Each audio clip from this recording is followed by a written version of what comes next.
Hey, a great Thursday evening. It is a beautiful evening in the city of Brownsville. It is just a beautiful day. Actually, a very, very busy day. There's a lot of things that have been going on in the city of Brownsville, not only with Rona that is upon us, also at the school district, and also at local politics. It's never a dull day in local politics here in the city of Brownsville. There's almost always something going on. And let me tell you, if someone was to sit down and pen a novel, oh my goodness, they would write out an Encyclopedia Britannica on everything that happens here in the city of Brownsville. It's very, very interesting. We'll try and touch on some little points today, tonight, and answer a couple of questions. One of the other things that we'll hopefully be getting to right now tonight, is PUB, and what the hell is going on with PUB and with all that money that they're stashing away and wanting to buy little cushy seats for their office. But we'll see what happens. Tonight we have the honor and the privilege of having a good friend of ours, a good friend of mine, Judge Louis Sorola. Judge Sorola, how are you doing tonight? Good evening. Doing great. Thank you for the invitation, Erasmo. Doing wonderful. Good. It's good to have you. We've been wanting to have you on for a while, but you are very, very busy. You have a thriving law practice here in the city of Brownsville, and we do appreciate everything that you and your family does for our community, man. It's greatly, greatly appreciated, sir. And of course, we have Frankie with us. Hey, Well, Frankie, thank you. And go. I don't mind. You can keep on thanking me. well, just wanted to say we thank you for all you do and for keeping the community informed. We appreciate it, Erasmo. You're Thank you, very Judge. entertaining. I've been told that once or twice. I appreciate that. Thank you, Judge. Coming from you, it's a major, major compliment, sir. Frank, how you doing tonight? Good evening, Erasmo. Hey, Judge, how's it going? Glad to have you on. Hello, world. Good. It's been an interesting Thursday. Erasmo said it, quite well. It's never a dull day in Brownsville politics. Today, we got word. We'll touch on it briefly later. Of a sheriff endorsing, the opposing party. So it's always interesting, to say the least. But all in all, it's been an awesome Thursday. Glad to be in the presence of the judge, an amazing man, amazing person. So I'm glad to be here at Osmo, and let's get the show on the road. Hey, Letty, sure have missed you. I'm glad you're back. Hey, Zulu, how's it going? Let's see who else. We're almost getting everybody in. Hola a todos ustedes. Diana Hermosa, ¿cómo estás? Isla, buenas noches, guys. Everyone, good evening, guys. Good evening, Victor. Jamie, Jane, good evening to all of y'all. Good evening, Monica Garza. Good evening, gentlemen. Thank you. Welcome, Stola. Thank you. Hello. Good evening, Goat. You're the Goat. Appreciate you. And good evening. A very entertaining, never a dull moment on Brownsville Talk. Jennifer, appreciate you, my love. Looking sharp. I'm always looking sharp. Just make sure that you don't pull the camera down to see what I'm wearing under my belt area. But up here, still working on the moneymaker. Guys, one of the things that we could start off with is the numbers. We did see that 166 people continue to test positive here in the city of Brownsville, not in Cameron County, in the city of Brownsville. We did have 3 deaths reported. Now, one of the things that we were mentioning, talking about before coming on, is in regards to the accuracy of the numbers. And I'm going to continue to say what I've been saying for a while. The numbers are 100% incorrect. Incorrect. And, we did have that big old surge a couple of weeks ago when their numbers went up to 1,000. 600, 500, and everyone was tripping out. Then they came on and explained that it was because of the backlog, and they were trying to do a little bit of catch up because those numbers were reflective of what was going on 5 weeks ago. What wasn't explained and what details that we didn't get was how was that going to affect these upcoming numbers. So actually, we just don't know. But I can guarantee you, folks, there was no way that there was only 3 deaths in the city of Brownsville today. There's no way. And again, someone asked me today in regards to how I do my count, and my answer is very simple. My count comes from social media. Comes from social media because I don't know if y'all haven't heard this before or haven't taken notice, but I'm still the king of all local social media here in the city of Brownsville. And I do spend a lot of time on social media. And one of the things that I did see as I was going through my news feed, I was seeing death after death after death after death after death. And that is why I can say with 100% certainty that our numbers are not reflective of what we are living in today. Judge, what's your take on the numbers?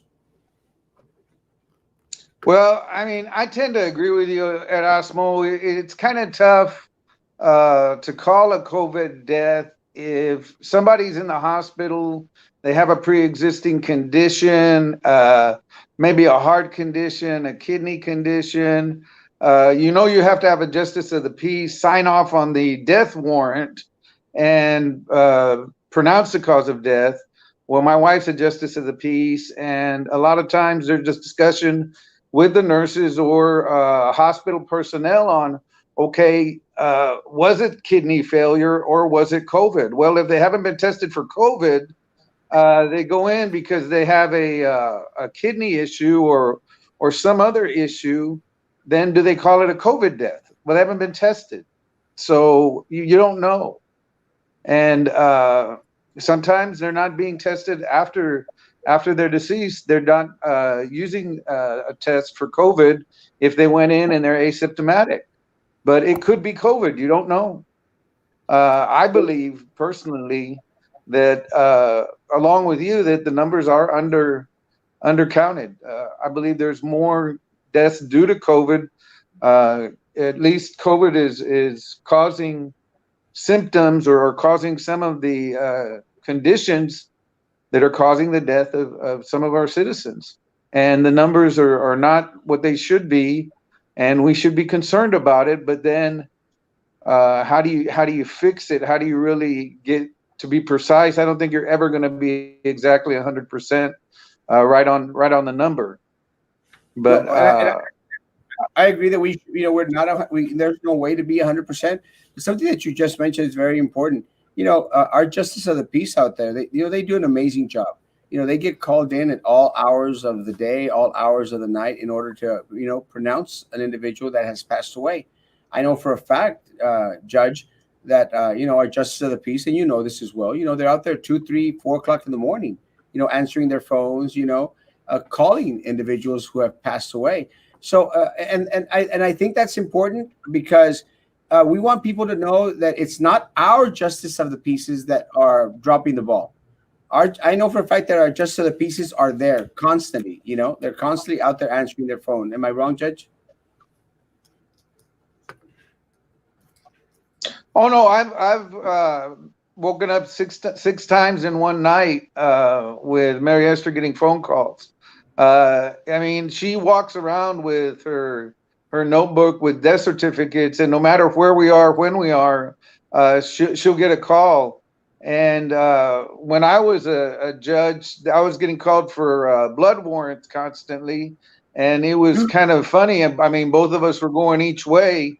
I'm going one way with blood warrants. She's going another way with death certificates. So we kind of got a break when I left the bench and went into private practice. So now I don't have to wake up. I can ignore her phone calls. But I think six is the record. 6 is the most she's gotten in one evening, which is quite a few because there's a lot of information to take down. You just don't call up and, hey, so-and-so has passed away. There's a lot of questions. There's a form to fill out. There's a lot of correspondence that needs to be done. If there's a non-natural death, say a homicide, a shooting, then she has to go to the scene. She has to get up and go wherever the death occurred. The deaths that occur at the hospital, if they're natural or presumed to be natural, not homicides, not unnatural deaths, as they're already at the hospital, then she can just take the call over the phone. But some nights she's getting in the car at all hours and going all over the county. And I can tell you all the justice of the pieces are answering their phones. All you need to do is look at their numbers. They have a quarterly report that comes out, and Justice Salazar, Gracia, they're all answering the phone. Everybody's answering the phone quite a bit.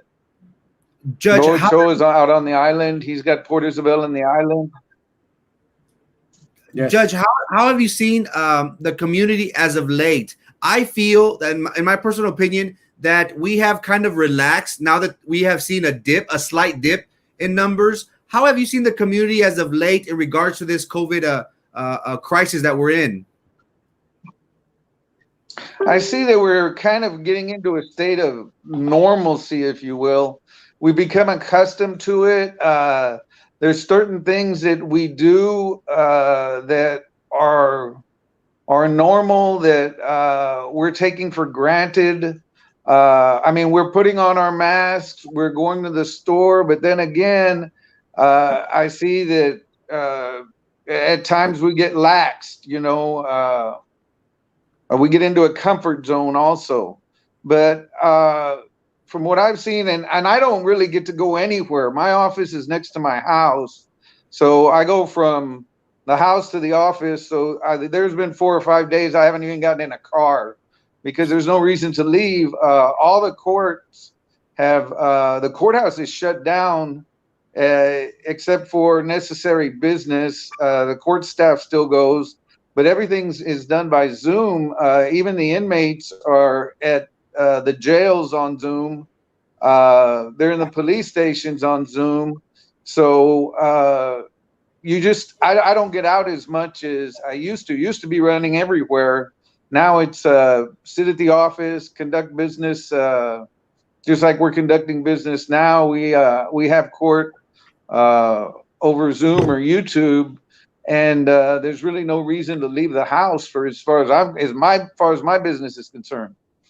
But I do see kind of I do see our citizens kind of getting used to what is going on. It's becoming more of a normal, which is sad in some situations. You hear so-and-so passed away, so-and-so passed away.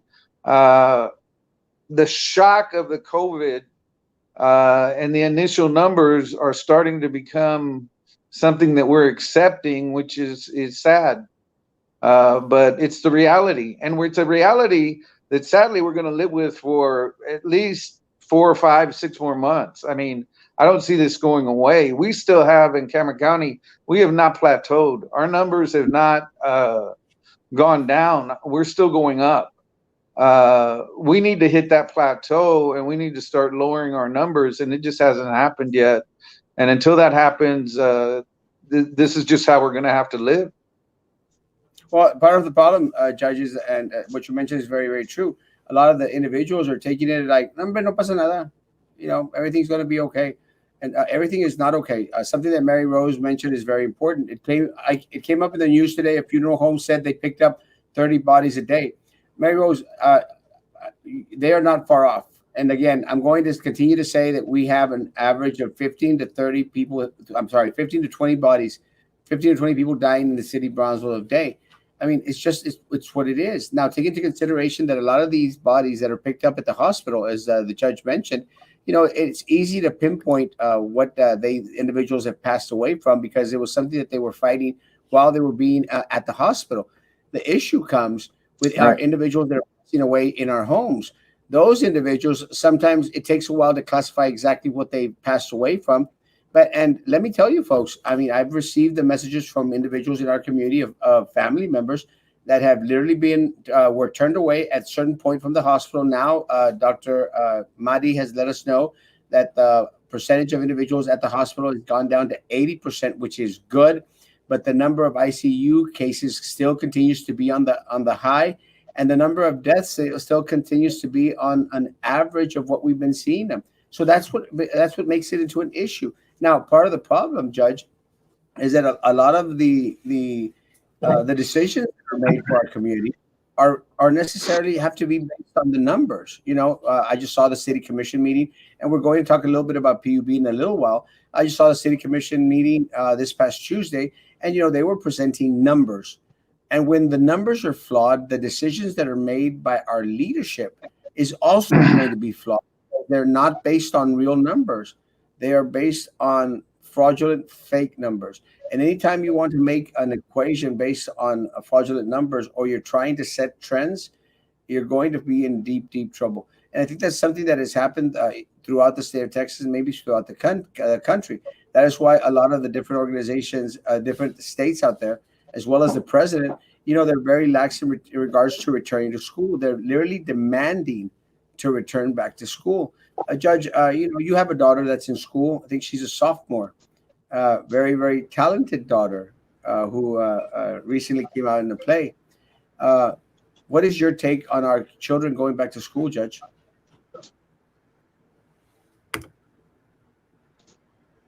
And you broke up a little. You're talking about going back to school at Erasmo? Yes, sir. Yes.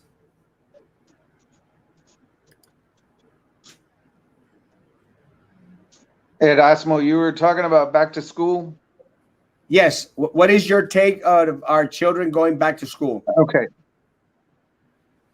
Here's my grave concern. Anytime there is any type of social gathering where a group of people come together, the statistics are clear. You're going to end up with a 50 to 75% positive rate after the social gathering. Maybe 2 weeks after, 3 weeks after, if 100 people went to that social gathering and only one person was COVID positive, you're going to end up with 50 to 75% of a COVID positive rate after that social gathering. I was talking to the superintendent last Friday morning, and I asked him, I said, have you talked to Valley Baptist or Valley Regional and talked to the staff there? And he said, no, we haven't. We follow CDC guidelines and we have our protocols, but I said, those are the people that are going to have to take care of sick students, sick teachers, and sick parents. You should go to the hospital. You should talk to them, because a couple of weeks ago I was there visiting, and they are taxed. They were to the limit, and they are mentally, physically just stressed. And when it just stands to reason, we're going to send these children back to school, these teachers back to school, the numbers are going to go up. Who's going to take care of them? They're going to go to the hospitals. They're going to rely on our doctors. They're going to need medication. And it concerns me. Now, one thing that I did like that the superintendent said is that they have 4 weeks of distant learning, and that they have the option to vote for another 4 weeks of distant learning if they want to.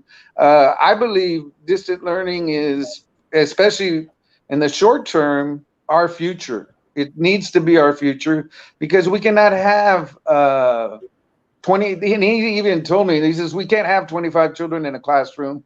They can't social distance. There's no room.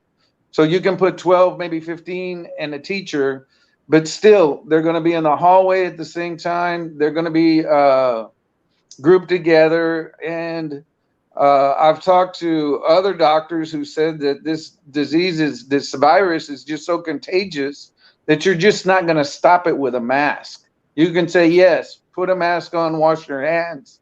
That's not going to stop the spread of COVID. You also need to keep the groups to a minimum, and you need to keep people away from these gatherings as much as possible. I mean, it's just the way it is. It's just what the numbers show. And my concern for my daughter, and safety is number one.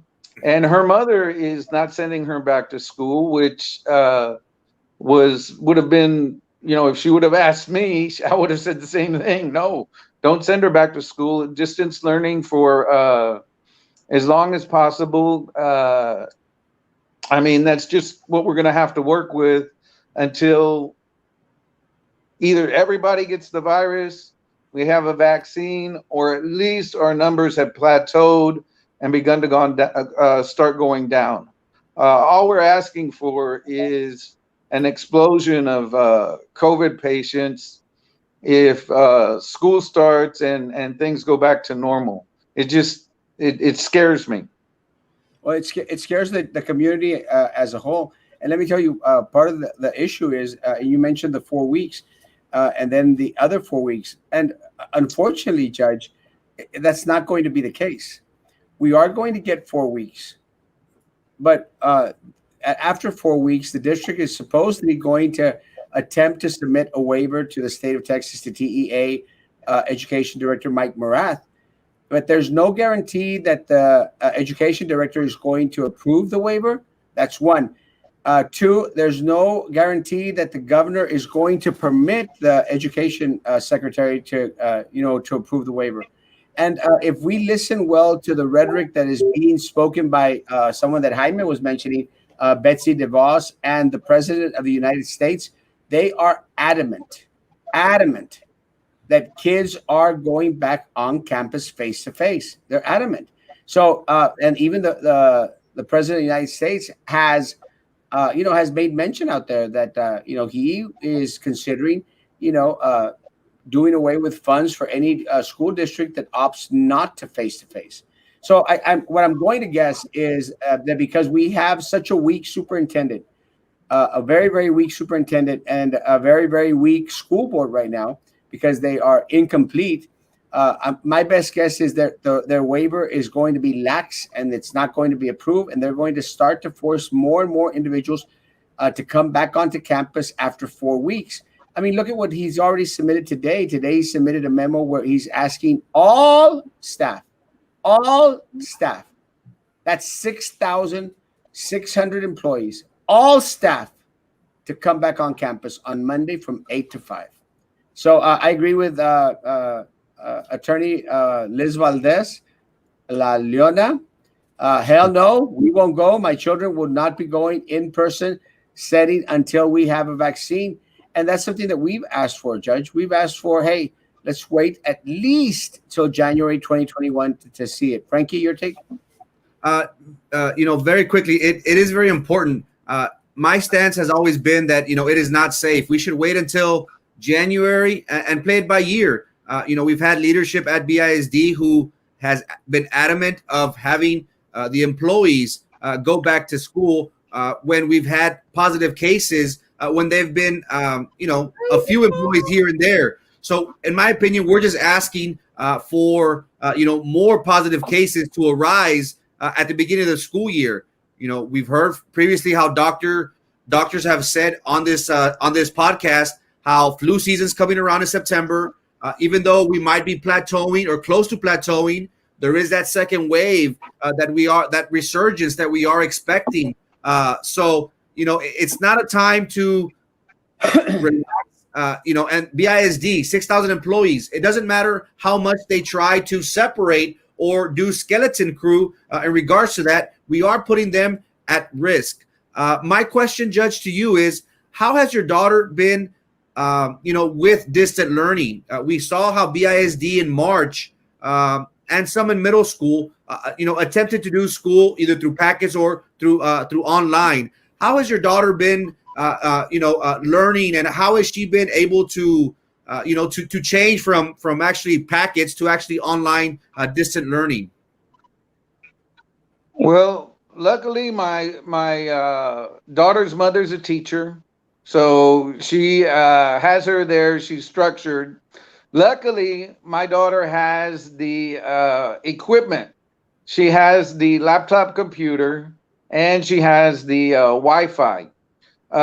She's been able to fit right into a schedule. She's structured enough. She's disciplined enough to where she does her lessons. She does her lessons on time. They check them.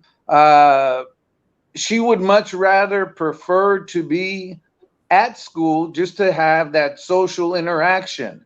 Right. But I'm happy to say she's number 4 in her class. And so she has that structure to study, to complete her lessons, to be disciplined.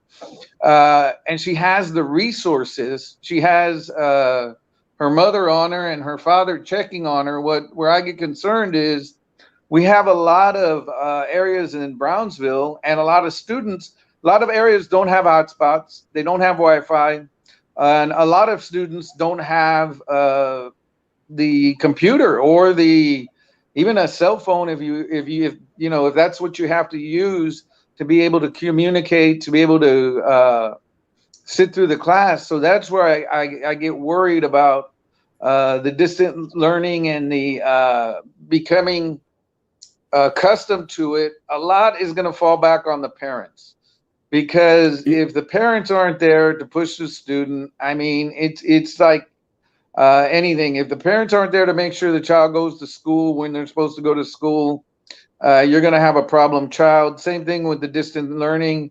It's gonna come down to the parents saying, "Hey, it's time to be on the computer. It's time for you to do this lesson." The parents are going to have to make sure, "Hey, you are doing your lessons. When you're not doing your lessons, I'm going to be there for to talk to the students."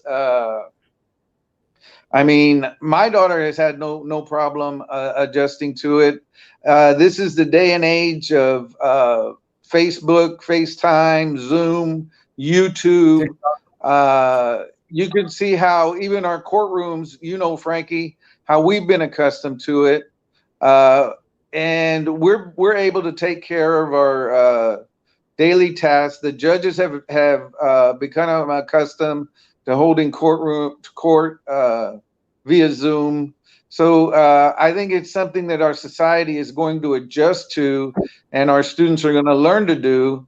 And you're going to have your students that are not going to be disciplined, but hopefully most of your parents will stand behind them and guide them, watch over them. The teachers will monitor them to make sure it's getting done. I mean, look at our higher education, our colleges and universities. All of them have gone to distant learning, almost 100%. I mean, it's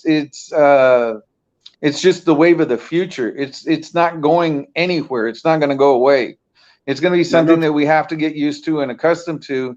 And we as parents and adults just need to teach our children, hey, this is the way it's going to be. This is how you're going to do it. This is the new normal. Now, where I feel sad and a little heartbroken is they're missing out on the social interaction. I would love going to the courthouse, talking to the lawyers, joking around, going to the back, talking to the staff. It's a change. I don't have that social interaction that I had on a daily level. So it's kind of different, and it's going to have to change for students. I mean, what do we do for prom? The plays, what are they going to have plays? What about the football games? Everything that we had in high school when we were growing up, that type of social interaction is changing also along with our education. And so what are we going to do? I don't know. Whatever it is, it's going to have to.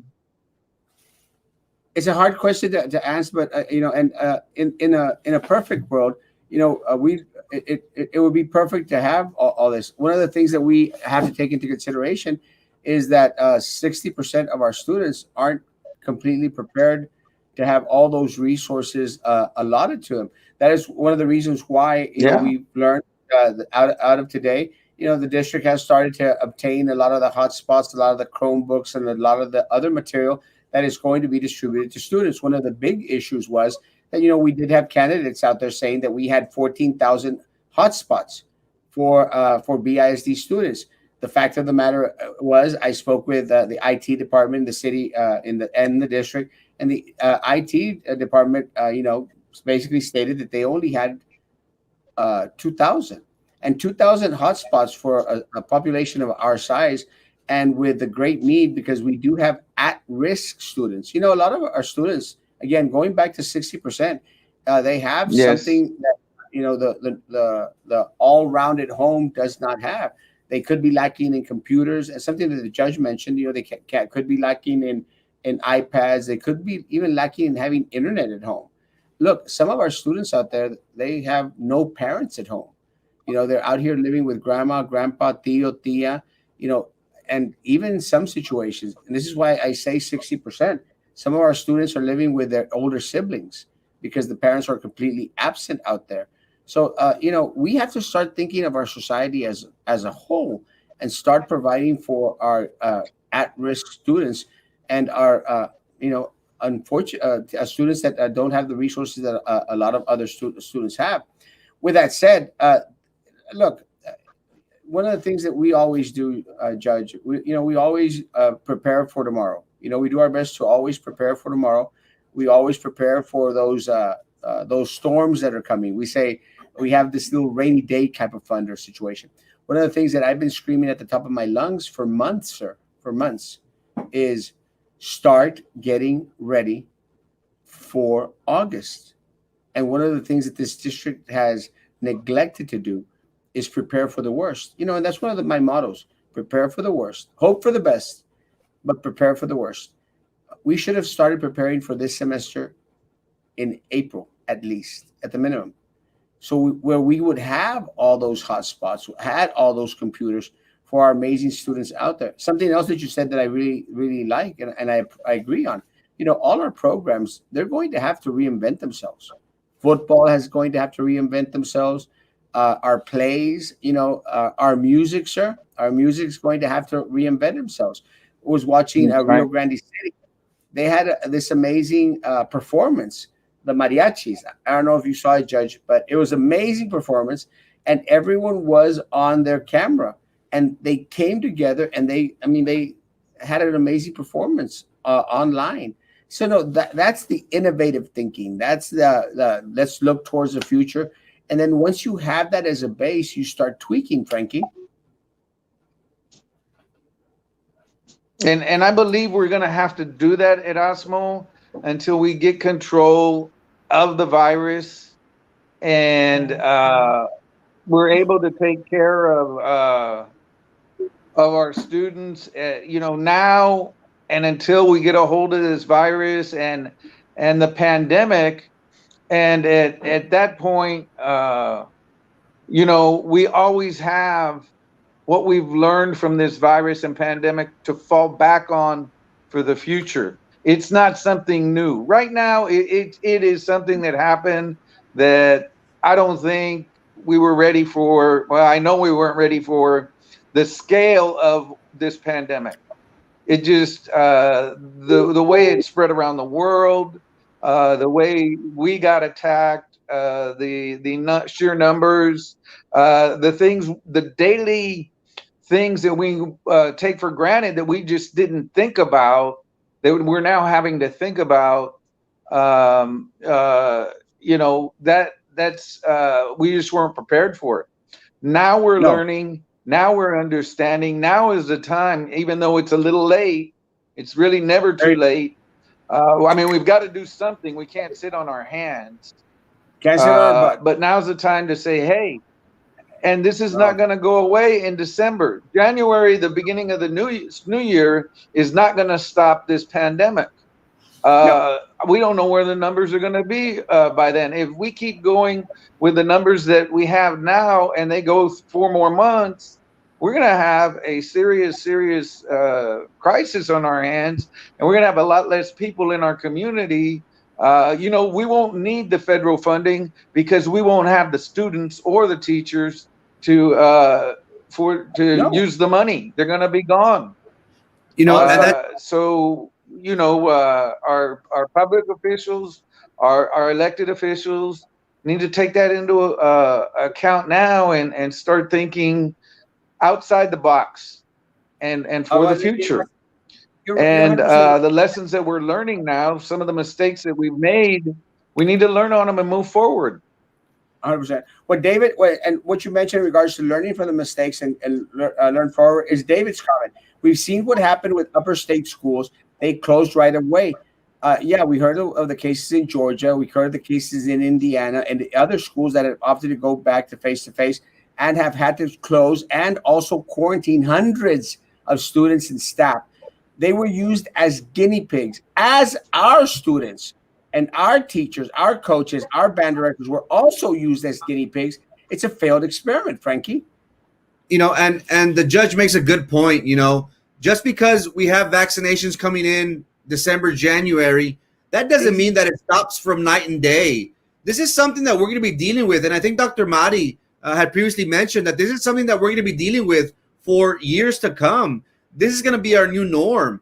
It's sad that our district took so long in, giving any sort of guidance, any sort of plan.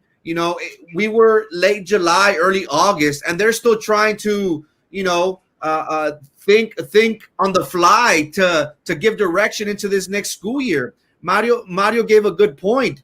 We have a TV station, KBSD, if I'm not mistaken. We should use that. Erasmo, Brownsville is huge. We don't have enough Wi-Fi mobile hotspots available to cover the entire city. So I would suggest that the leadership use their broadcasting system as a way for instruction. That's thinking outside the box. As we know, not every area of Brownsville has a luxury of having Wi-Fi. We have people living outside of the area of the city that don't have accessibility to Wi-Fi. So there are many things that I guess playing Monday morning quarterback, it's easy to say, but when people are elected into leadership roles, we expect for guidance. We expect to have an A, B, C, and D plan. Back in March, I could, I'll give them the benefit of the doubt. Maybe we didn't know the totality of this, but it seems that Erasmo, like if they just been winging it, it's unfortunate that we have the board president saying that it's going to go away like magic in a couple weeks back in March and April when they had that town hall with Senator Lucio, so it's kind of like if leadership thinks that this is going to go away, Erasmo, in a few weeks, why should they plan for distant learning? What's the reason for it? We're going to be back in our brick and mortars, so it's unfortunate that our community, our students, Erasmo, are the ones that are going to suffer from this because, we've talked about how, our special needs population, they have no guidance. That department, they don't know what to do. We ordered all these laptops, all these tablets, Erasmo, but do we have the people to distribute them? Just these past few weeks, if I'm not mistaken, they just started getting the coaches or volunteers to distribute these supplies. Again, this should have been done a while back. Why are we waiting till the 11th hour, Erasmo, to start taking the initiative? Like, we got to go. We got to move. We got to do anything.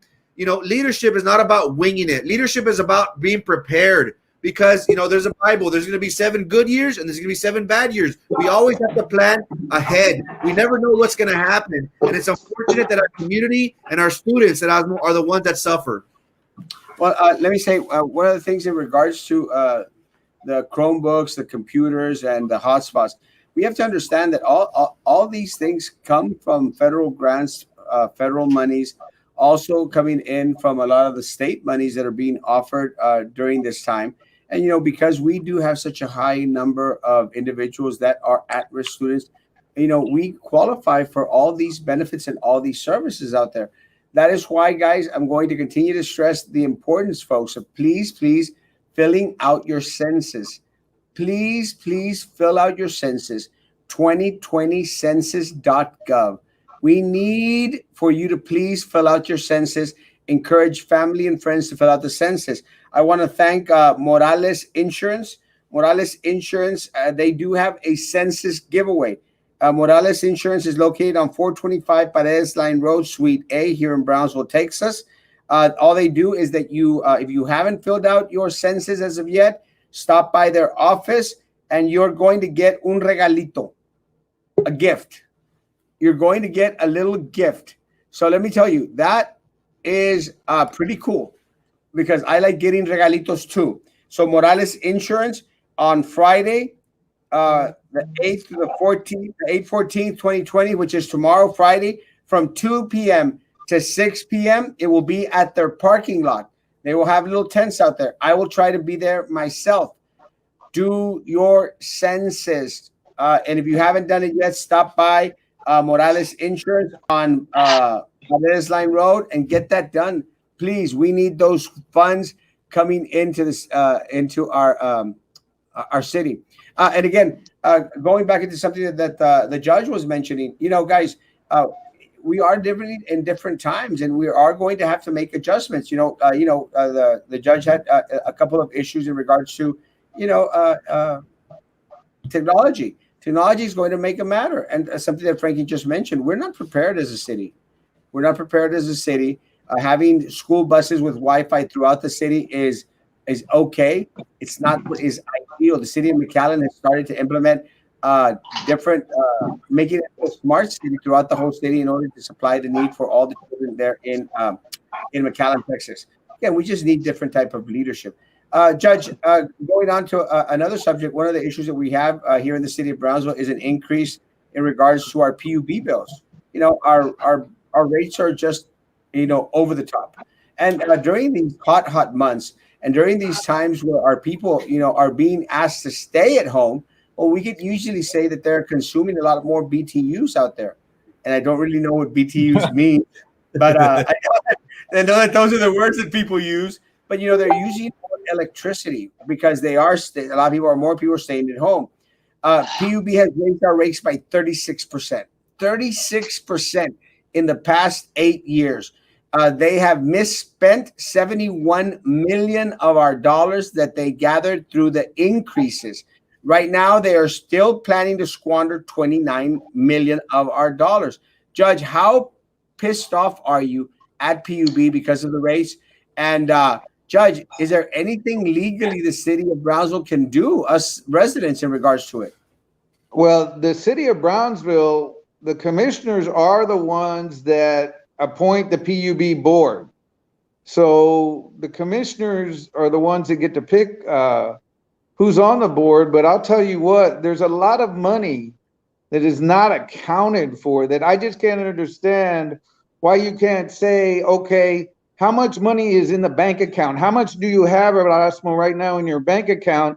It's real simple. You hit your app and you say the balance is, minus $8. That's exactly right. They should be able to do the same thing with our funds. It reminds me of Dannenbaum and A Bridge to Nowhere.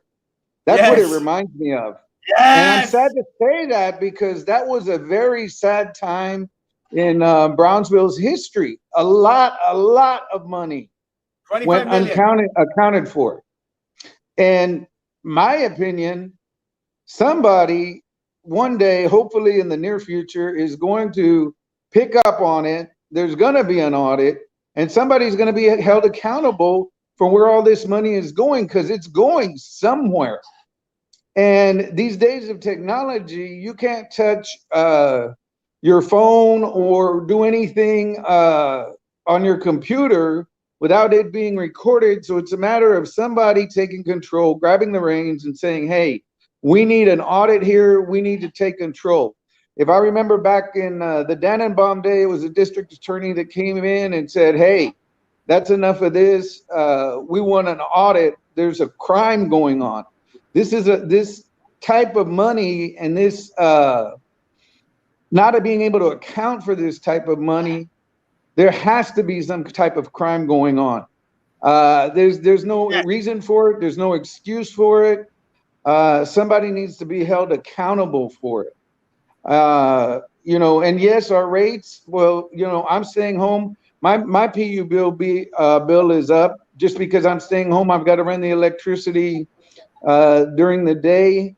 If we look at the parents of students who are going to have to stay home and do the distant learning, well, they're staying home. They're going to have to keep the electricity, the air conditioning on to keep that student comfortable.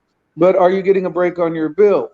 No, you're not. And all these things need to be taken into consideration. But I'll tell you, the amount of money that's just not being accounted for, and I don't know. I'm a lawyer now at Erasmo. One of these days, I don't know if you ever met my father.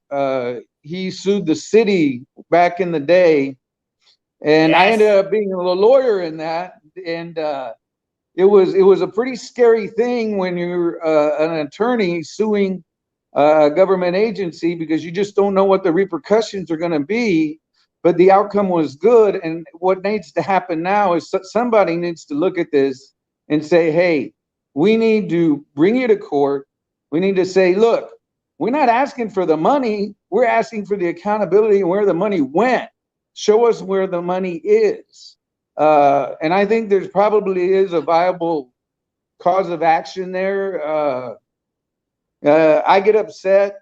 I haven't gotten upset to the point of filing suit, but now I've got so much time on my hands. The lawyers don't have as much to do as they used to have to do. But anybody out there that is an attorney wants to give me their input on it, maybe we can get together and get something done. Because something needs to be done. These are millions and millions of dollars of our taxpayers' money that, hey, tell me you spent it somewhere. Tell me you did. You bought a pencil that didn't work.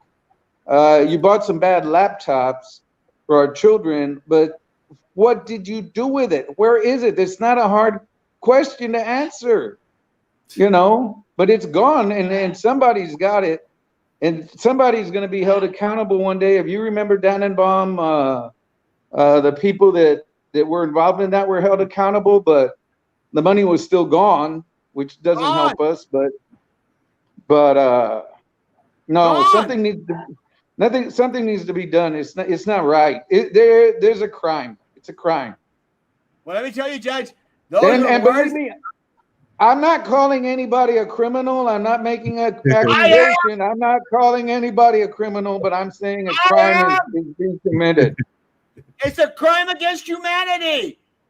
It's a crime against humanity, our little neck of the woods. But Judge, let me tell you, those are sweet words in my ear, because you know what? It's about time. It's one of the things that I try to encourage a lot of the teachers, a lot of staff out there. Guys, stop begging for damn crumbs. Stop being satisfied por las sobras. Stop mendigando por lo que es tuyo. And you know what, Judge? Let me tell you, I'm very proud of you, man. Those and I'm hoping other attorneys that are out there that are listening, they come knocking at your door and say, you know what, we're tired of all this too, because they're, what affects my people from Southmost and my people in Las Prietas, it affects me, man. It affects all of us. We all suffer, and that's being proactive. Your words, Judge, right now are the same words the superintendent out there in San Antonio mentioned. He said, you know what? Screw you. If y'all are going to take away the funds for my students and my staff, if you're going to do that because I'm looking out for their safety, then I'll see you in damn court. And I went like, ooh, those are the words we need to hear. And, these guys are living high off the hog. No offense, Frankie. They're living high off the hog out there, guys.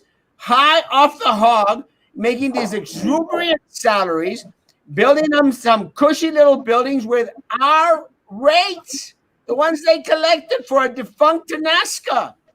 It's madness. It's crazy, Judge. Something's gonna give. It's just a matter of time. It will be looked into. It's a matter of time. But every dog has their day. I'm sure that we're not the only ones that are looking at it. I can tell you the federal government, they look into expenditures like this. They oversee the expenditures at the school board. There's no quicker way to get in trouble than to play around with that type of money, and somebody's going to have to answer for it. And there are people in holding positions that are writing checks that, hey, something's going to be done. Pandemic, no pandemic, eventually there will be a day that somebody's going to have to say, this is where the money went and it shouldn't have gone there. There's just too much money that you should be able to ask any governmental agency. I remember at one time the city of Brownsville had their checkbook online. So you could see online where every check from the city of Brownsville went.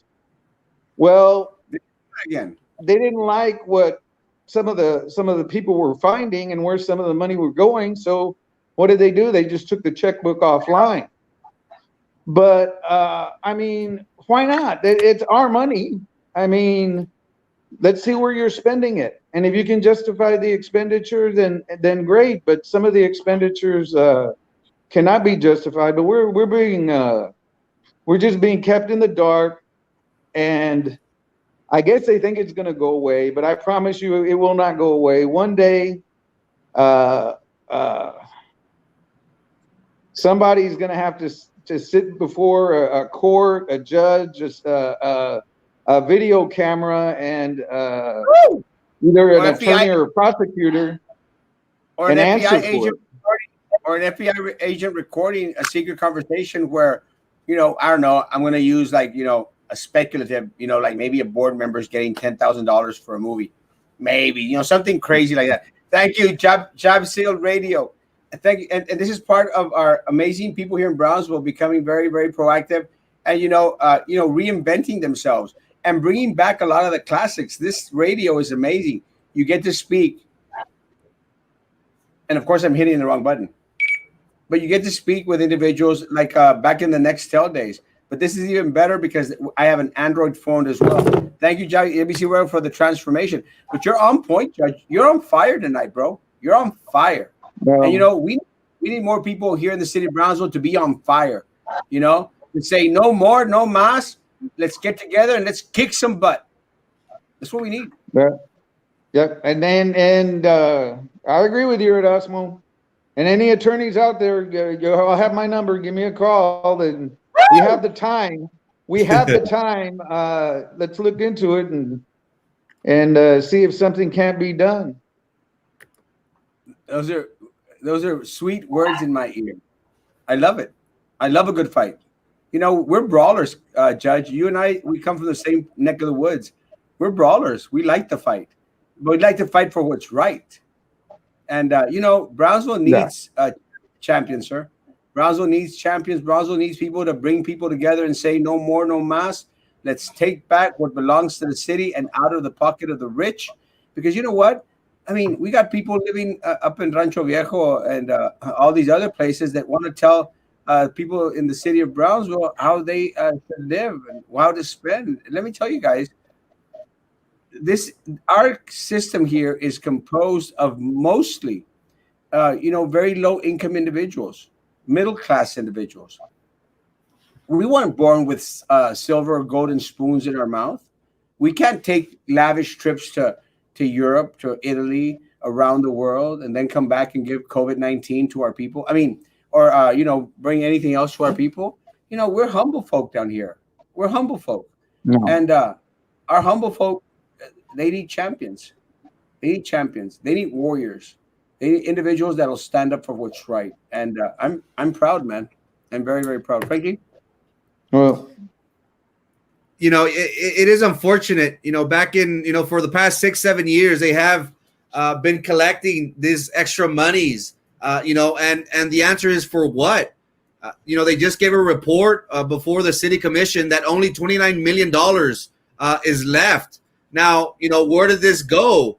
All we see is higher salaries for their administrators. Some got 20, 30, 40% increases throughout the years. And again, we are living in one of the poorest areas in the United States. So how can we justify, hey, we're going to increase the rates for the city of Brownsville because we have a plan to build, a Tenasca. But then again, come 7 years and we don't have nothing to show for it. So it's unfortunate that people take advantage, that they try to enrich. Maybe at the beginning they had good intentions, but why was it so secretive? That's my question. And the judge makes a good point. Now we're living in the technological age where, just how we can check our bank statement, we should be able to check the city statement. We should be able to check the funds for Tenasca. Where is the funds going? What expenses are being paid? So again, this leads to a lot more questions than answers. And the way it kind of played out, it was kind of like okay, good job, thank you. You can't allocate for 30, 40, 50, 60 million dollars. Oh, it's okay. Have a good day. It's kind of like, really? Like, we're not going to sit and wonder and say, hey, where's that money going to? We do need an audit. We do need to open up the books and really see, where did this money go to? Because from everybody's understanding, the idea was to build a Tenasca. And that was the expectation. So for 5, 6, 7 years to come back and say, oh, you know what? We only have $29 million. Let's see what happens. So it's unfortunate that people always take advantage of the less fortunate. And it's sad that a city like Brownsville that has so much potential is being used and sucked dry by other people for all the wrong reasons, guys. Well, let me tell you, Judge, La Leona, Les Valdez Garza, she's interested, sir. So, and I know her very well. She's a good friend of mine. She's a fighter. We'll be talking, but what gets me while we're on the subject is you start looking into some of these consulting fees. Well, I know we need to consult. I mean, you got to have attorneys. At some point, though, you've got to say, you know what? That there are attorneys in positions, and I won't mention names or positions, that are making an outrageous amount of money off of taxpayer dollars that I have a hard time justifying that as an attorney. I mean, to me, it's like, wait a minute. I don't know that I could even take that job and have a conscience and say that I'm worth that much and being a public servant. These attorneys are hired by the public to perform for us, to perform a public duty. I mean, how can you justify a $300,000 a year salary? And that's not their only job. I don't see the justification. I've been doing this for 26 years now. 2 of them as a judge. I've seen everything, probably done it all. I have a hard time justifying that with my conscience and just what I see and the fact that we do have students who need iPads, tablets, hotspots. We have the children that are in need, but we've got people that are just taking advantage of a system saying, hey, you know what? I'm worth that $300,000 a year. When there's other ways to do it. And you need consultants, you need attorneys, but you've got to have some kind of limit. And let me tell you, for example, the insurance defense attorneys, they were getting paid by the hour. You're in a car wreck, your insurance company gets you an attorney, they would be paid by the hour. Now the insurance companies have gone to a flat fee and say, hey, defense firm, we're going to pay you $1,000 to work this case. That's it. That's how much money you get. That's it. Now, how much work and you'd be surprised how many cases are getting settled and getting worked out because you don't have attorneys being able to say, oh, I've got a cash cow here now. I can work this case for 2 years and charge $300 an hour. And as soon as I bill, I get paid. The insurance companies have come around and said, hey, you're going to get a flat check. Now you decide how you're going to work it and spend it. Are you going to work economically, get this case settled and be reasonable or what? And you'd be surprised how things have changed as far as the lawsuits and tort litigation. And that's what needs to happen in the public sector. We need to say, hey, wait a minute. No, this is not a gravy train. I need to get off my soapbox before I get in trouble. No, you're doing good, man. You're doing great. Soapboxes are great, but no, you're right, John. It's for far too long, and it's one of the things that I'm doing my best to instill in my parents and my teachers out there. Guys, we've got look, Judge. Let's go into elections. Running for public service is not easy. It's very, very, very difficult. No. And it's very, very I hard. agree. you have to have a lot of respect for anyone that throws their hat in the ring out there. I used to be one of those people, Judge, that would criticize people like, que no sé qué, que running, until I started to run. And I was going like, oh my goodness. And you earn a lot of respect for individuals that actually want to throw their hat in the ring and want to bring something a little bit different. But Judge, for far too long, Judge, a lot of the people out there running for office, they had special interests out there.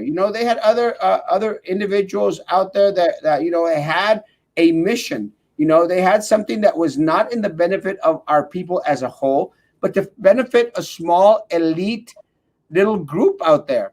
And that really, really sucks, because a lot of times these elitists, these hijos de papi, these fufifas, these individuals out there, they fool a lot of our people. How can we educate our people in regards to saying, ya no sean jaivas, pónganse trucha, I love that expression. Yeah. And start voting for the right candidates and not for the pretty ones.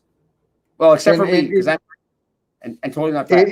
It's sad to say it, Erasmo, but I just finished a campaign, my first one, and it costs money. It takes money, and when you start going up against somebody that has a lot more money than you have to get the message out there, is a lot harder. It's just you know what it costs to put a commercial on Channel 5. I mean, you just you can't do it. And there's campaigns that are run where their special interests are going to pay whatever it takes to get their candidate elected, and it's hard to fight that.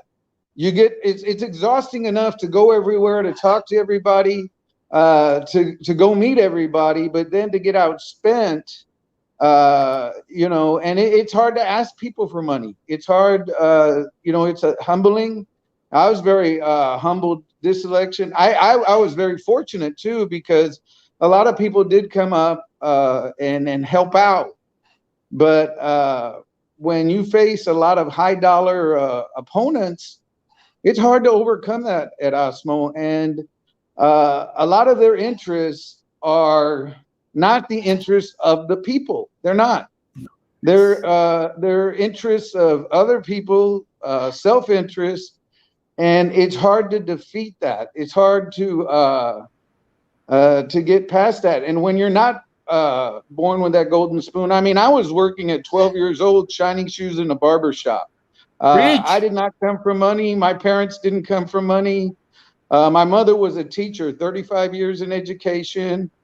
So I know what it's like to work, and it's frustrating sometimes. It's hard, but people have to fight the fight and hope for the victory. And we can't give up, Judge. We can't quit. We can't quit. We can't quit. We're not going to quit. We keep on fighting. No, we take a little break. We regroup and kind of think, okay, now how are we gonna attack this animal now? How are we gonna beat the beast now? But no, we're not going anywhere. I'm not going anywhere. I figure I have at least 15 to 18 more years of hard work before I'm done. So, I'm not finished yet. It's just a matter of what step to take and which way to go. But there are things out there that need to be done that I feel somebody's got to do. Preach. And and let me say, and I don't know if Ms. Valdez is referring to me naming the individuals that I'm speaking about, but after Monday, it'll be very easy to speak of the individuals because we'll know exactly what individuals are putting their names out there. But look, guys, and I'll talk about the district because that's one of the newest upcoming races. No one that has never, and I hope that's not a double negative. No one that has never or ever put their foot in a public school ever in their life should run for the district of a public school organization ever. It doesn't make any sense. look, guys, just because the little children are out there richy rich, born with a silver spoon in their mouth, they take weekend trips to Italy or to Timbuktu or to the Galapagos, like our superintendent. Just because these people have those funds to go to the Galapagos and ride the little turtles, it doesn't make it right for them to be in leadership positions. Guys, we have to start voting. We have to start looking at candidates that are actually for the people, that come from the people, and that will be fighting for the people, guys. It's about time. Look, there are more of us out there. There are more of us, the elite little corrupt political machine that exists here in the city of Brownsville. We need to put it to rest. We need to bury it, because amazing candidates like Judge Sorola, like Liz Valdez, like And here's the problem, and you've mentioned this problem on your show at Erasmo, and it gets to me, especially as a veteran. I mean, I take it very, very emotionally and to heart our right to vote. And I have taken an oath at one time in my life and been willing to put my life on the line for our right to vote. Look at the percentage of registered voters that vote in Cameron County. It is, I mean, dismal. it is makes me sad. And when you say, yeah, there's a lot of us and only a few of them, well, the problem is those few vote.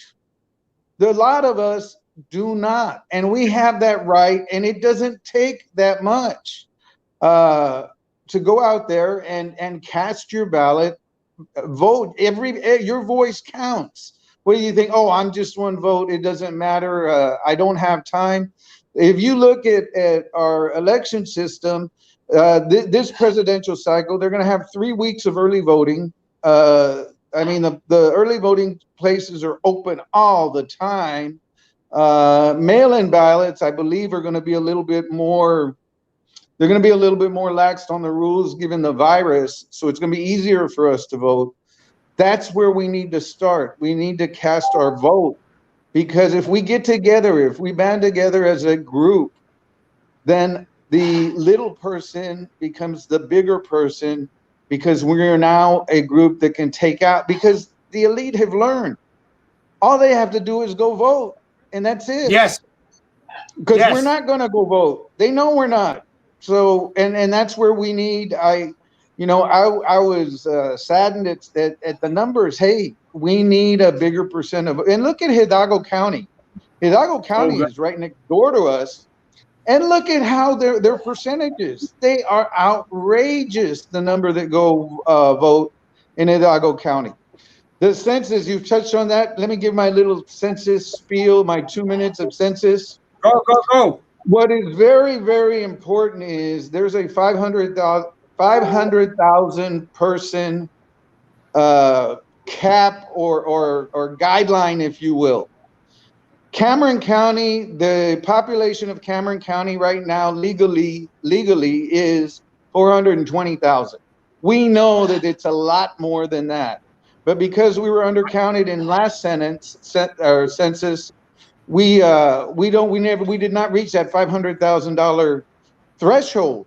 Well, once we reach that $500,000 threshold, the numbers of the dollars is amazing. How many more dollars we get after we pass that 500,000 person mark. So it's so important.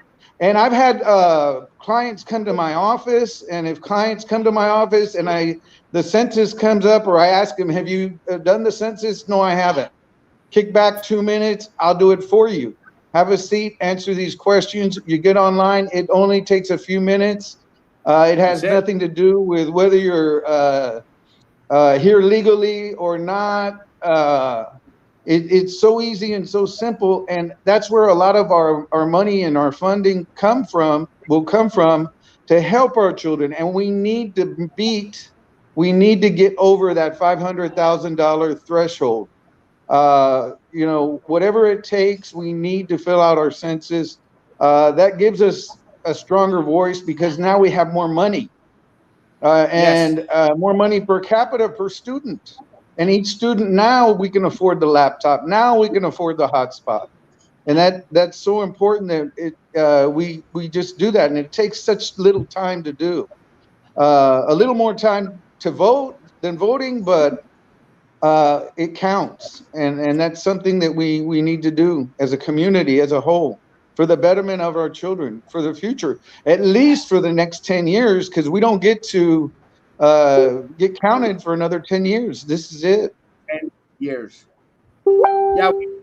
Again, thank you to Morales Insurance out there tomorrow from 2 to 6 on Boca Chica. Please go out there if you haven't filled out the census, and they will, offer and, give us a little gift out there. I'm planning to go. I've already filled out my census, but I do like gifts, guys. And I want to thank everyone that has come by the office to drop off food, coffee, and little gifts. These are amazing. These are these are bumper dolls. And like every time I get mad at little Eddie, I'll go bump, bump, bump, bump, bump. Or if I get mad at the super for making bad decisions, I go bump, bump, bump, bump, bump. And my favorite was Sylvia. It's green screen. Love you. But no, you're 100% right. Unfortunately for us, and I found out because I ran for mayor of the city of Brownsville. When I ran for mayor of the city of Brownsville 5 years ago, I was shocked that only 9% of the people actually came out and voted. 8% of the registered voters. It's not that they're not registered to vote; they're registered. Yes, right. One of the good things about this election is that it is a presidential election. So we are expecting, I would easily say, 30 to 35,000 people to come out to vote. So guys, make your vote count. And I know that a lot of them are coming for the presidential election, but please take your time and vote for your TSC representatives, vote for your navigational district representatives, and please vote for your trustees. Every single position in the city of Brownsville that has something to do with the city of Brownsville, even our county seats out there, they matter. They are important. Frankie made mention in regards to today's endorsement. It was somewhat of a shocker, I would say, but not too much of a shocker. It's just politics in the city of Brownsville and Cameron County. And we hope for a very, very good race between John Chambers and Eric Garza. We hope that it's going to be an amazing race. Now, does the sheriff endorsement help Chambers? I don't know. I'm skeptical. We're about to find out. Again, this is a presidential election. Anything could happen. Anything could happen. It's not like March elections. It's not like runoffs. This is a presidential election. I've been through one Beto O'Rourke election. And let me tell you, folks, people come out and vote. People come out and vote. It's going to be very, very interesting. For Omar Lucio, who's been in office for 20 plus years, served his community well, to throw his support behind a Republican. And his, I believe he had a little, not a press conference, but, he let it out saying that, he wants experience. But, Eric Garza is a fighter. We'll see what he has in his bag. But, one thing that I can count on is that Eric Garza is going to make sure that, his community knows where he stands and what he's willing to bring to the table. So, it's going to be a very interesting race this November for the Cameron County Sheriff position. So, only time will tell. But, in my personal opinion, I think it's going to be one of those races to watch because, I have yet to see somebody, an incumbent, a strong incumbent, to support an opposing party, shortly after a loss. So it's going to be very, very, very interesting. What's your take on the sheriff race, Judge? Well, I mean, I say vote who you want to vote for. Vote. That's most important to me. I personally know Eric Garza. I knew Eric Garza probably longer than I've known you, Frankie, which is many, many years from the court. And the one thing I can tell you about Eric is when he came in, he technology, he brought that to the district clerk's office, and it was amazing what that technology did. People fought it. It's human nature to resist change. But once everybody turned around and started electronic filing and everything that he did with having paperless files, everything is done. Imagine, Frankie, if we went through this pandemic and we were not electronically filing. We were still doing it the old way.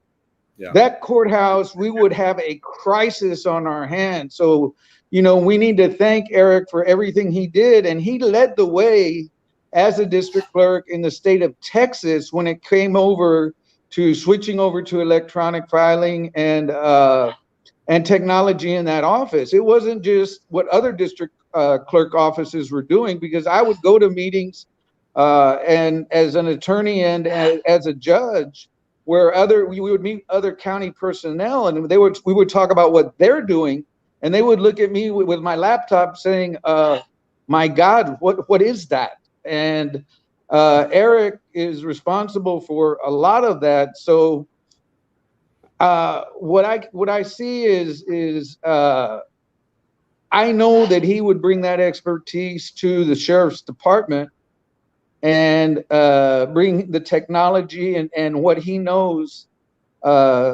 tech-wise to that department, which, couldn't hurt any department. And it's the wave of the future. Now, I do not know Mr. Chambers. I've never met him. Not saying he's a bad guy. I just personally don't know him. I personally know Eric, and so him I can speak to. But with that said, I'm not endorsing either candidate. I'm saying vote for the candidate that you want to vote for a good reason. For whatever reason, make your vote count and get out there and vote. Yeah, please vote. Please go out there and vote. Vote. Every opportunity, every chance, and it's going to be safe for you to vote. And they're going to have curbside vote. They've extended it by 1 week. Now we have 3 weeks of early voting. So, guys, no excuse out there. Please come out and vote. Please come out and vote. Erasmo, my phone has gone to 4%. I had to relocate. Technology, I didn't bring an extension cord, so my phone is going to die. I want to thank you for inviting me on the show. Hopefully I can get an invite to come back in the future, but my phone is almost gone. So I thank you, and I thank everything that you do for us, and I know you do it from the heart. I would thank you, Frankie. But Judge, I'm going to have to. No, thank you, Judge, for being on tonight. And Judge, anytime, we've been trying to get you on for a while. We know you were busy and overworked. But Judge, you have an open invitation. Anytime you have the opportunity, please, stop in. Your insight is amazing. We appreciate your fighting spirit. We appreciate your friendship out there, sir. And keep on fighting for the city of Brownsville, and keep on doing what you're doing, sir. And have a great evening. And we'll have I'll call you tomorrow and have a conversation with you. I love y'all guys. Be safe. Be safe. Thank you, sir. That was Judge Luis Sorola, and let me tell you, it was exciting, man. It's exciting. It's exciting to hear individuals, and also La Leona, Liz Valdez, man, coming out saying, "Let's kick it, no mas, no more, no mas. Let's kick them where it hurts." That's the kind of spirit that I love, and it's the kind of spirit that we need on the BISD board. And look, guys, I honestly want my teachers out there. I want my BISD staff to realize and understand this is your district. You are the chief. You are the boss. This is your district. This is your community. Please, guys, please. There are more of us than there are of them. And I'm very, very proud that the judge echoed the same response. Guys, we've got to stand up for ourselves. We've got to be satisfied with crumbs. Guys, no.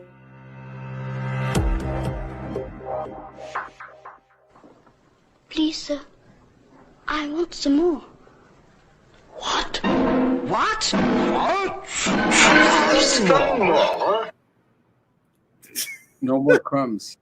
Thank you, Mike Pineapple. That was amazing. I've been watching it like 100 times already. I laugh at it all the time. But it's very indicative, folks. It's very indicative of what goes on. They're surprised. They're what? When teachers ask, and by teachers I mean all staff, guys, please. When our staff asks only for what is their right and only for what they need in order to give back to our children, my children here in the city of Brownsville. That's all they're asking for. I mean, look, guys, for y'all that out there complaining about our teachers, our staff out there, our teachers, our counselors, our diagnosticians, our special ed folk, they invest from their own money, from the little money that this district pays them in the education and formation of our students out there. They do. I know for a fact that they do. And I know for a fact because I've talked to the counselors. I've talked to the diagnosticians. I've talked to the teachers. I've talked to the principals. I've talked to the food nutrition service people. I've talked to our custodians and maintenance staff, everyone out there. And they all say the same thing. They all say the same thing. They just want what's fair, what's right, what's just. And goodness gracious, guys, for some reason it seems that we here in this part of the neck of our words, we don't live in America anymore. This is America. America. We have rights. You have rights. It's still the government of the people, by the people, and for the people. It's not the other way around, guys. I'm sorry. This board has failed our community. This board has failed our community. Now they're trying to throw little crumbs your way by, we're going to give you $320. We're going to give you a Chromebook and a Punto Caliente. We're going to give you school supplies. Here you go. Aren't we doing a great job? Because they want your vote. They throw out crumbs when it gets closer and closer to election time. And then you don't see them no more, except when they want you serving them hand and foot for the next 3.5 years. 3.5 years. And anyone wants to call me a liar or say that it's not true, speak now or forever hold your speech. Peace. Peace. Peace.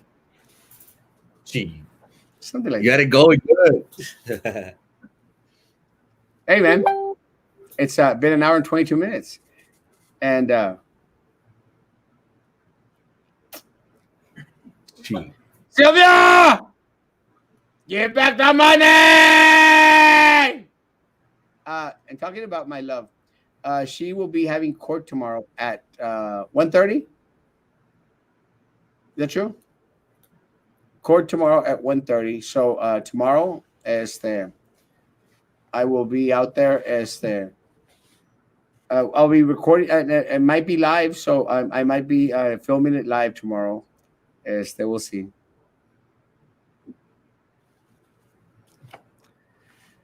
Guys, tomorrow morning at 9:00 in the morning, we will be here. We will have a different type of show tomorrow morning. In la mañana. At 9:00 in the morning, we will be doing a live video shoot from a local doctor's office to have a live antigen test.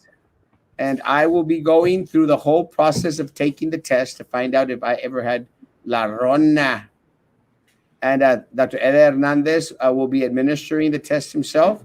We'll be filming it live so that you can know what the process is, what goes on when someone goes get tested, just in case you haven't had that down-to-earth experience. Are we getting two of everything? Because TA says that we're giving us a mask. The BI says they are giving us a mask. We're still just TA stuff. It's all TA stuff. You know, a esta gente les gusta saludar con sombrero ajeno. Again, it's more crumbs. And they'll say, oh, look at all we're doing for you. Shut up. It's coming from TA. It's coming from federal funds. You liar. Oh, we're giving out 10 days in case people get... Stop lying, estúpida Minerva. Stop lying, little Eddie. Stop lying. Thank you to my friends that made me my banger dolls. When I get mad, I bang them. Gang, gang, gang, gang, gang, gang, gang, gang. Oh.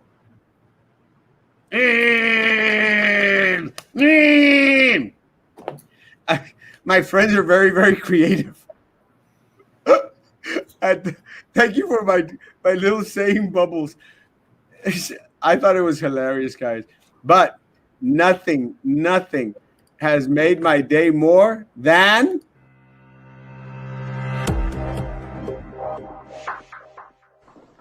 Please, sir, I want some more. What? What? Some more? You want some more? You want some more?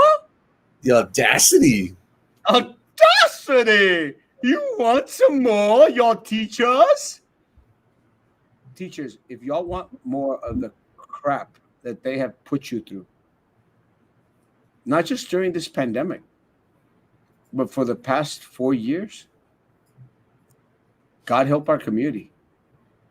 Because if you don't come out and vote, if you don't get your family and friends to come out and vote, to vote these idiots out of office, then we are stuck in the mud.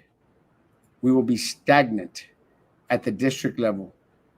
And Sylvia and her group will continue to pocket our children's inheritance and our teachers and staff resources. It all depends on you. Stand with us and fight for what is right. Stand and fight for what is yours. Stand and fight for what is our children's. Because if you don't do it for what is right, if you don't do it for what is yours, please do it for our children. Right, last words. You know, it was great to have Judge Sorola on. You know, somebody that, you know, spoke his mind, and, you know, we touched on a variety of subjects, you know, from PUB, you know, the coronavirus, BISD, you know, but something that, you know, Erasmo said, you know, he was a champion. He wasn't afraid of speaking his mind.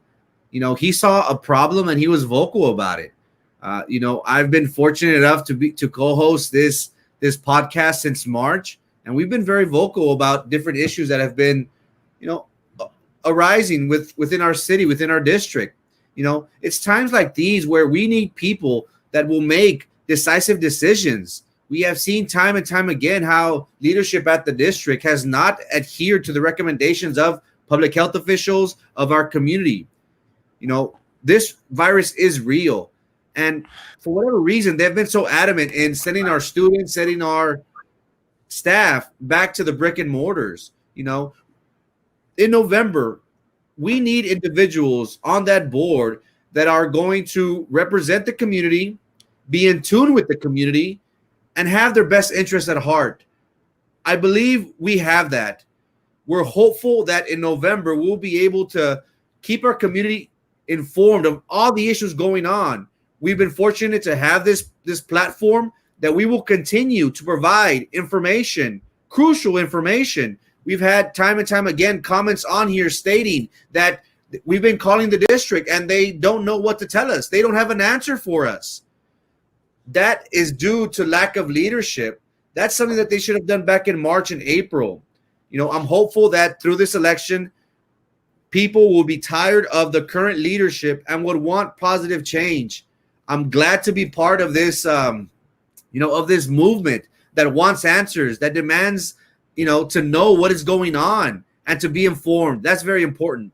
I'm eager for this election, Erasmo, to be official on Monday. I look forward to all the candidates who are throwing their name in the ring. It's going to be very entertaining. But most importantly, we have our goal set, and that is to serve the community of Brownsville, the students and staff. So we're looking forward to being on the campaign trail and meeting all the amazing people for the city of Brownsville. It's going to be fun. So thank you so much, guys, for your time. Erasmo Castro tomorrow morning at 9 a.m., guys.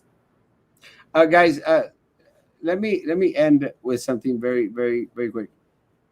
I am not going to change who I am for anyone. And I know some people might go like, "Oh, you're dogging too much on the candidates and little Eddie and La Pingüina." It's who I am. I have not changed in 12 years that I've been serving my community here in the city of Brownsville. Look, guys, when it has been business to get down and to talk about business, we'll get down and talk about business. I'm not going to change. I'm not going to change for anyone. Now, in regards to this race, I've been stated, asked, well, you can win this race. Guys, I have absolutely no doubt that I'm going to win this race. No doubt whatsoever.